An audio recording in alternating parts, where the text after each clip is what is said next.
The key to creating great cities is creating great places. However, at the moment, space on our streets is scarce. Our travel and consumption patterns are changing. There is growing demand for access to the curb to pick up and drop off passengers, takeaways and parcel deliveries.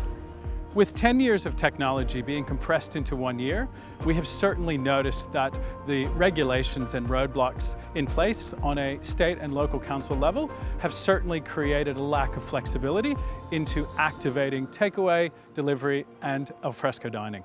As a driver, my number one priority is to make sure my passengers get in and out of the car safely.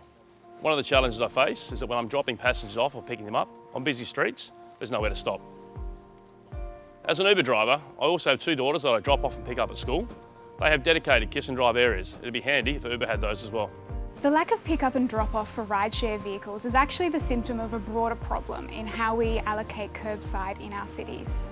The problem is that we've designed our cities for private cars, not people and how they want to use places.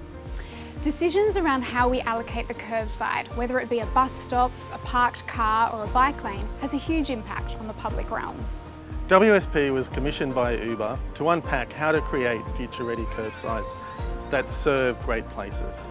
Our first recommendation and crucial recommendation is that we need to co-design our vision for places with the local community, businesses and with government. Next is getting those planning and policy documents right.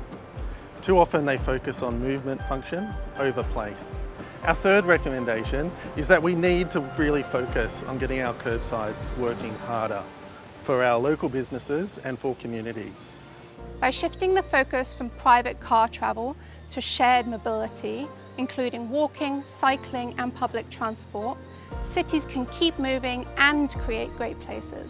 We need to work together, government and industry, to ensure that curbside delivery and alfresco dining increase to meet customer demand. We think future transport technology presents a huge opportunity to improve the livability of our cities and lead us to a zero emissions future. But we've got to get the basics right, and the curb is a great place to start.